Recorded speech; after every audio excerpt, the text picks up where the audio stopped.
Vaccinazioni obbligatorie e controlli dei NAS in asili nido per verificare la veridicità delle autocertificazioni, una ventina nel veneziano, quelle che sarebbero state falsificate.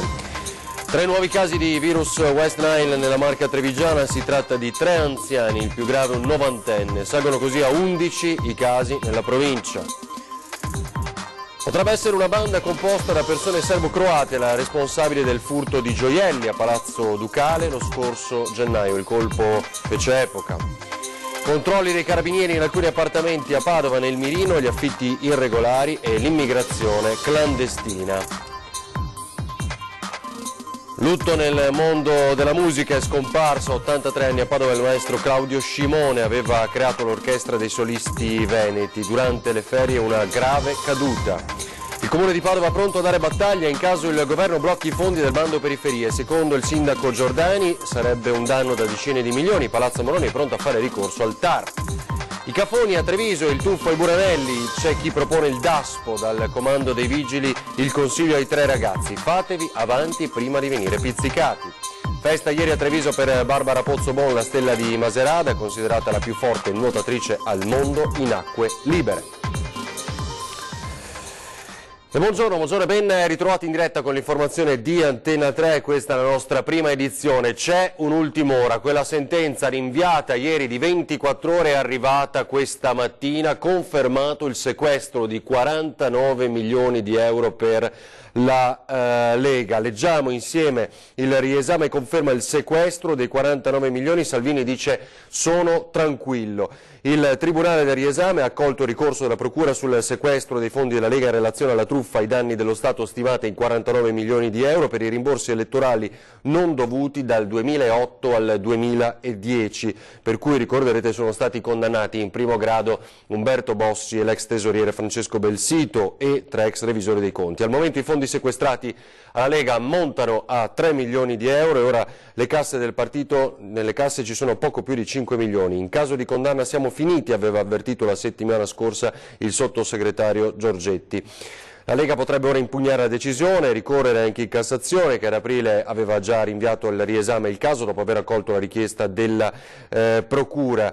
C'è il commento di Matteo Salvini che tra poco ascolteremo, leader della Lega. Gli avvocati faranno le loro scelte, se vogliono toglierci tutto facciano pure, gli italiani sono con noi, non mi appassionano i processi alla storia, è una vicenda che riguarda il passato, appunto, così ha detto Matteo Salvini. Continueremo comunque a fare politica. Ora il tema dei vaccini, tra poco ascolteremo dunque le vive parole di Matteo Salvini. Controlli dei NAS nelle scuole in questi giorni per la verifica delle vaccinazioni, e a Venezia molti genitori hanno mentito.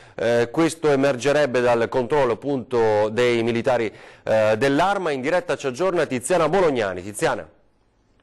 Sì, buongiorno da Venezia. Proprio come hai detto tu, i carabinieri del NAS che hanno avviato controlli in tutta Italia con ispezioni nelle scuole nido e materne per verificare la regolarità della documentazione presentata dalle famiglie sulla immunizzazione dei propri figli, hanno accertato nella sola Venezia che 20 attestazioni su 34 complessivamente presentate sono false.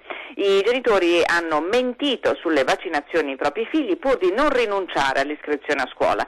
La notizia bomba l'ha data personalmente il sindaco di Venezia, Luigi Brugnaro, ieri durante il Festival della Politica in corso a Mestre. Inutile dire che la vicenda è assai delicata perché dichiarare il falso è reato che attiene al codice penale, quindi c'è da scommettere che partiranno, se non sono già partite, denunce nei confronti di chi ha cercato di fare il furbo. I controlli in Veneto sono coordinati dai militari del nucleo antisofisticazione di Treviso, che hanno già iniziato le ispezioni a campione anche nelle scuole della Marca e del Bellunese.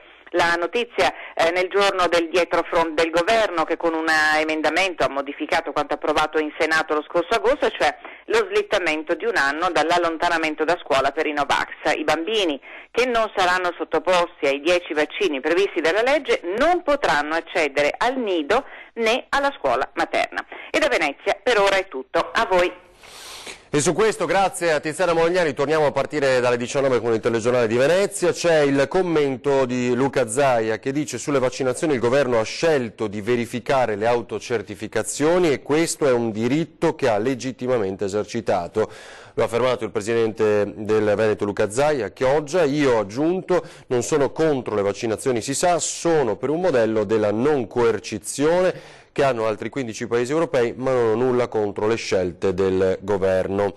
Infezione da West Nile, ci sono nuovi contagi nella Marca. Salgono a 11 le persone contagiate dal virus West Nile nella Marca trevigiana. 2 di queste purtroppo sono decedute. Nelle ultime ore si sono registrati 3 nuovi casi in provincia di Treviso. Ad essersi rivolti agli ospedali di Treviso e Castelfranco con i classici sintomi, febbre alta e mal di testa, 3 anziani, un 90enne di Ona di Fonte, un 76enne di Strana e un 69enne di Roncade. Le condizioni di questi ultimi 2 pazienti, rispettivamente ricoverati al San Camillo e al Cafoncello, sono in via di miglioramento e potrebbero essere dimessi già nei prossimi giorni. Preoccupa invece la situazione del 90enne ricoverato all'ospedale di Castelfranco. Sembra che l'anziano non soffrisse di patologie pregresse, ma l'età avanzata incide sul sistema immunitario. Intanto il servizio igiene dell'ULSS ha predisposto delle disinfestazioni straordinarie nelle aree intorno alle abitazioni dei pazienti. E ancora sul fronte West Nile è il Movimento 5 Stelle ad attaccare a Venezia il sindaco Brugnaro. Nell'arco dell'ultimo mese e mezzo si sono registrati ben 10 decessi nella regione Veneto. Sappiamo che la maggior parte della responsabilità va alla regione che è partita molto tardivamente con il piano d'emergenza, però non capiamo perché l'amministrazione comunale non si sia attivata per avvisare i cittadini sui rischi della West Nile e per distribuire le pastiglie larvicida che servono ad prevenire il proliferare di queste zanzare comuni. Ecco perché il Movimento 5 Stelle, a firma della consigliera Wiesmann, ha presentato un'interpellanza al sindaco Brugnaro e all'assessore all'ambiente. Lontani dal creare allarmismi, scrive Wiesmann, ci chiediamo a fronte della preoccupazione manifestata dalla cittadinanza perché l'amministrazione non risponda con urgenza. La salute pubblica non può attendere i 30 giorni dal deposito dell'atto ispettivo. Nel comune di Venezia c'è stato un solo caso, però è anche vero che non sono stati distribuiti volantini, non c'è stata una corretta informazione. Già sul sito del comune si trovano i volantini di routine degli anni scorsi sulla Zika e non si trova nulla per quanto riguarda la West Nile. Di qui la richiesta all'amministrazione di fare questi incontri e di distribuire gratuitamente intanto le pastiglie larvicida e per informare i cittadini sui rischi e su come e qual è il comportamento adatto da usare. Sarebbe una banda composta da cittadini croati e serbi la responsabile del clamoroso furto di gioielli, lo ricorderete, alla collezione Altani compiuto il 3 gennaio scorso a Palazzo Ducale a Venezia durante la mostra dei tesori dei Moghul e dei Maharaja. La teca nella sala dello scrutinio, da cui sono stati sottratti una coppia di orecchini e una spilla in diamanti, oro e platino, sarebbe stata aperta al momento del furto. Non si esclude che possa essere contestato alla banda altamente specializzata il reato di associazione a delinquere, perché si sarebbe resa responsabile di altri colpi simili in Italia e all'estero. A sparire di primo mattino furono preziosi del valore doganale di 30.000 sterline, ma che gli esperti valutano per la loro importanza storica in svariati milioni di euro. Lutto nel mondo della musica, è scomparso il maestro Claudio Scimone, fondò i solisti veneti, una persona straordinaria, un grandissimo uomo che ha insegnato anche il piacere della musica a intere generazioni di ragazzi a Padova e non solo. Aspettiamo? Ok, scusate, allora proseguiamo con il telegiornale. Intanto parliamo di accoglienza. Siamo pronti a girare le quote societarie di Nova Facility relative al ramo accoglienza migranti al Ministero dell'Interno. così costi e ricavi sarebbero completamente a beneficio pubblico. Lo annuncia Gian Lorenzo Marinese, presidente della società Nova Facility, che gestisce le strutture di accoglienza dell'ex caserma di Serena di Treviso, l'ex caserma Zanusolo Lerzo, in precedenza gestita dalla Coop ed Eco, e che ha vinto il bando per la gestione di Cona. È la risposta alla lettera indirizzata ai prefetti dal Ministero dell'Interno di revoca di affidamenti e gare per centri di accoglienza straordinaria. Siamo stanchi di essere accostati a mondi grigi e di sentir parlare di business dell'immigrazione, attacca Marinese, che sia lo Stato a gestire l'azienda. Non vediamo possibile il taglio dei servizi necessari all'integrazione e dubitiamo che parteciperemo a bandi di gara che non ci consentirebbero di renderli. Pertanto, a tutela degli accolti e dei moltissimi dipendenti, la società auspica che si possa in questo modo continuare a garantire diritti e dignità a ospiti e lavoratori. Questa è la nostra unica risposta pubblica, conclude la revoca degli affidamenti appresa a mezzo stampa. Ora i controlli dei carabinieri in alcuni appartamenti a Padova, nel mirino gli affitti irregolari, l'immigrazione clandestina.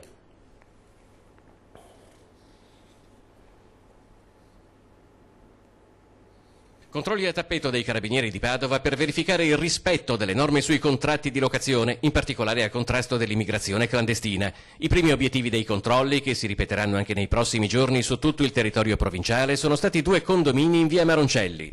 Al vaglio dei carabinieri 31 appartamenti e la posizione dei loro occupanti.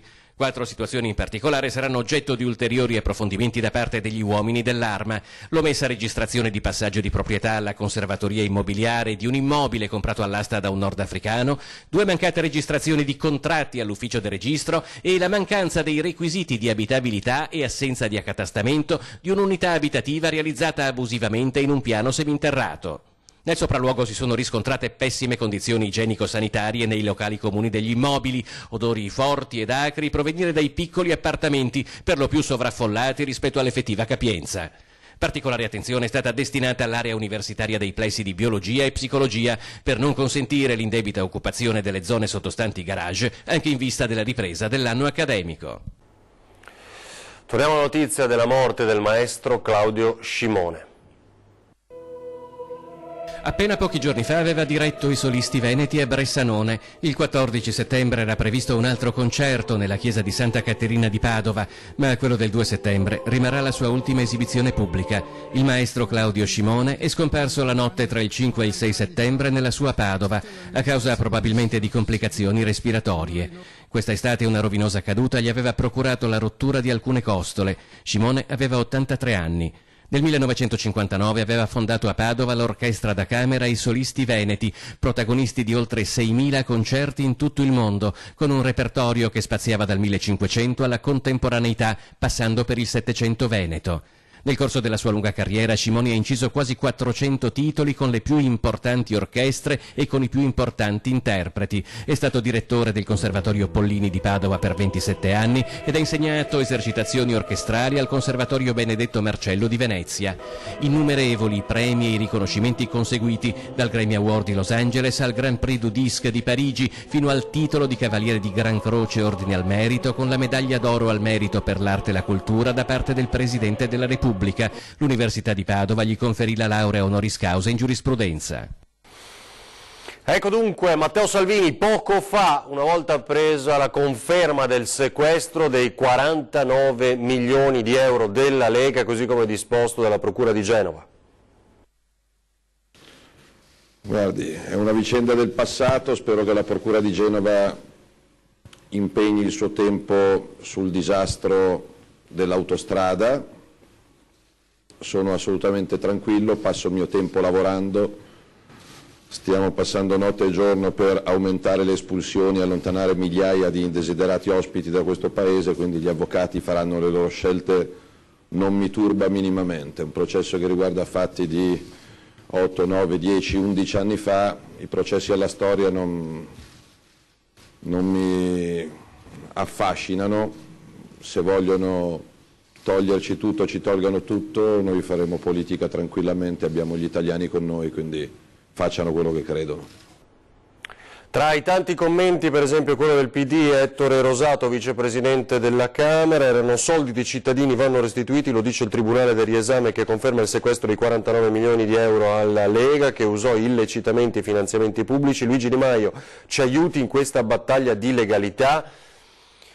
Cerca ovviamente in questa dichiarazione di provocare l'asse Lega-Movimento 5 Stelle. Disagi in autostrada questa mattina in A4 a causa di un incidente in direzione Trieste all'altezza di Vigonza. Un incidente tra due automobili avvenuto poco prima delle 8 in A4 nel territorio di Vigonza ha fortunatamente registrato solo feriti lievi, ma ha di fatto quasi mandato in tilt per un paio d'ore l'autostrada in direzione Trieste. La coda ha raggiunto i 5 km a causa dei veicoli incidentati che occupavano metà della carreggiata. Sul posto Polstrada SUEM e il soccorso meccanico con 4 mezzi degli ausiliari di CAV. Il Comune di Padova è pronto a dare battaglia sulla possibile cancellazione del bando periferie. Vengono tolti a Padova 18 milioni, non solo 18 milioni, ma anche 10 milioni che facevano sinergia con i privati, non solo, anche il 1,8 milioni che ho speso come amministrazione comunale per fare i progetti, come vorrebbe dire aver buttato 1,8 milioni, un'ipotesi di danno erariale.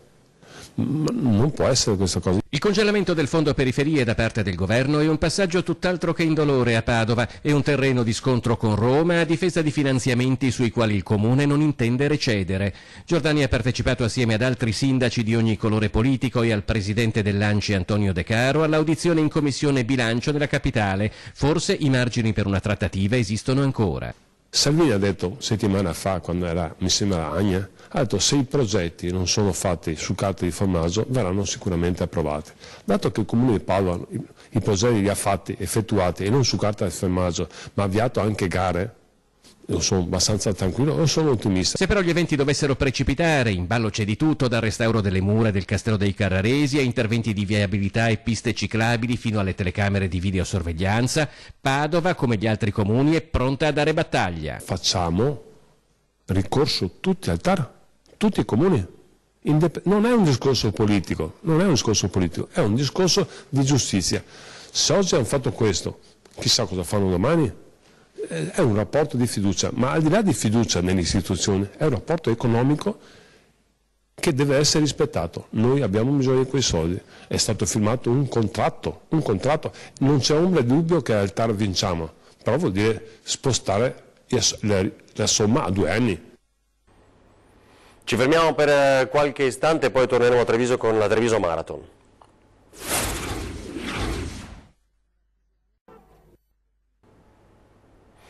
Torniamo in diretta alla nostra prima edizione a Treviso con l'addio alla Treviso Marathon. Ieri un lampo a ciel sereno, vediamo.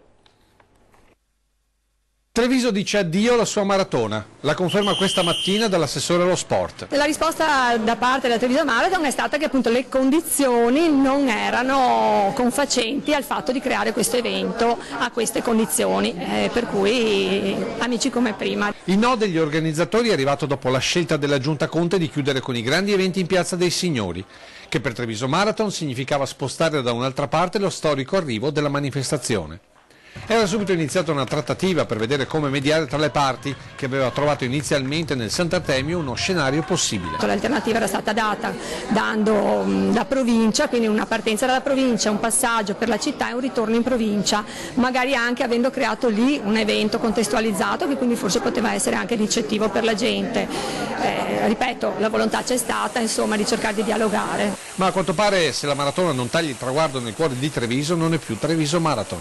Le varie proposte che sono nate però evidentemente non accontentavano le parti e alla fine la chiusura del cerchio è stata che se non c'era probabilmente questa partenza, questo arrivo insomma nella piazza, l'evento non poteva sussistere. Fine quindi della maratona in città, che probabilmente migrerà da qualche parte, anche se l'assessore spera di poterla recuperare già dal 2020. Al momento chiudiamo per quest'anno, è così. Per il prossimo anno vediamo, gli eventi sono tanti, vedremo come si potranno rimodulare, la maratona ci sono comunque delle idee, vedremo cosa ne viene fuori, ci ragioneremo. E poi torniamo al caso dei cafoni ai Buranelli, l'appello da parte delle forze dell'ordine, fatevi avanti prima di essere pizzicati. Polizia municipale sempre più vicina ai 3 ragazzi che domenica notte hanno inscenato il tuffo ad Amitico con bagno nel canale dei Buranelli.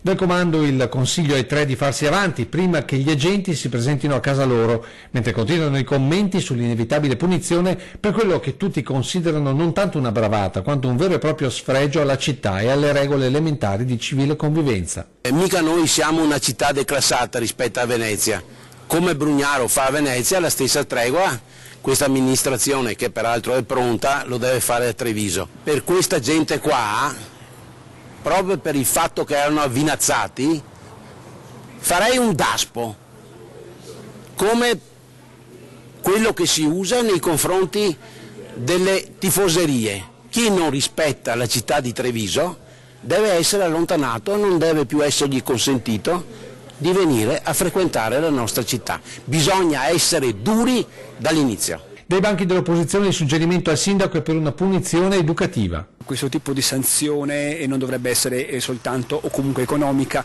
ma dovrebbe essere una sanzione di tipo sociale, rendersi in qualche modo utili. Abbiamo offeso magari la città, ci sono tanti lavori che possono essere fatti a favore della collettività. Un pessimo spettacolo per chi viene a visitare, secondo l'assessore regionale al turismo. Su questo abbiamo già idea di lanciare una campagna assieme a quella che fa Venezia con Enjoy to Respect Venice, potremmo farla anche Enjoy to Respect Veneto e quindi comprendere anche Treviso. Io penso che un anno di militare o almeno 6 mesi o quantomeno un servizio civile che insegni a queste persone a capire cosa sanno fare e cosa possono dare alla società sarebbe utile per recuperare un po' di valori. Non è un caso che noi stiamo discutendo a livello nazionale con il Ministro proprio la possibilità della reintroduzione della leva.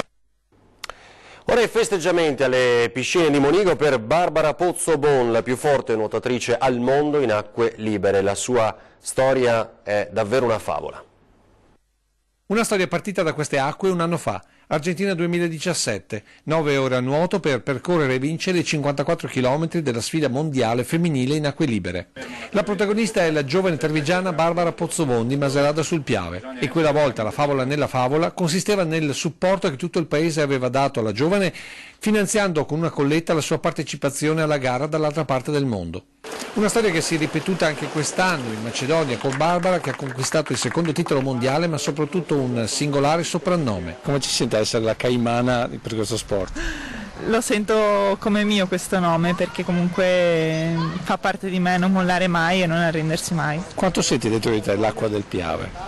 Sicuramente tanto, anche perché comunque dove sono nata io e dove andavo sempre da bambina. E sia Macerata dove è nata che Treviso dove si è formata, a 23 anni la caimana del Piave è stata festeggiata come atleta ma anche come esempio per le giovani generazioni. È un esempio per i nostri ragazzi perché sei campionessa mondiale ma sei sempre la semplice Barbara, la vicina di casa semplice con cui ti puoi rapportare, con cui i ragazzi si possono confrontare, come è stato detto qua. Lo sport è una passione, lo si condivide con gli altri, lo si diffonde, ma non ci si deve mai montare la testa. E lei ai suoi coetanei, in particolare ai giovani del tuffo ai Buranelli, lancia un messaggio semplice quanto fondamentale. Devono cercare un obiettivo nella loro vita e cercare di raggiungere qualcosa.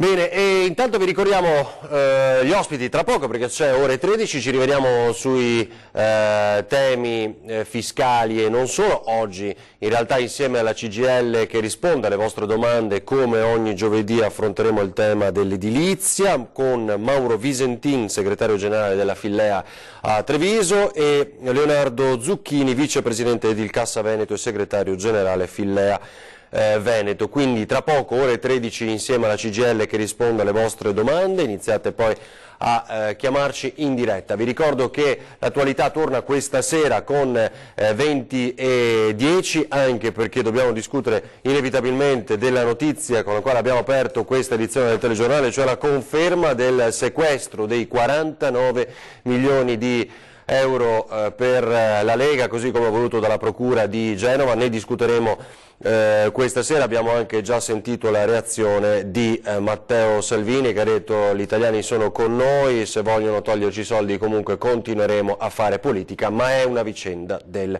passato. Ci rivediamo a partire dalle 18:30 con i nostri telegiornali, tra poco ore 13, adesso le previsioni meteo per le prossime ore. Buona giornata.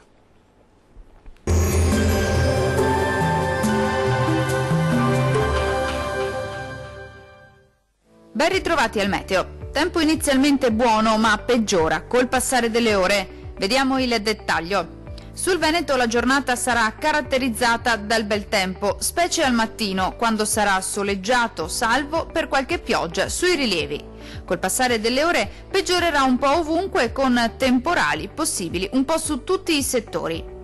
Temperature minime tra 14 e 19 gradi. Valori massimi compresi invece tra 24 e 29 gradi circa.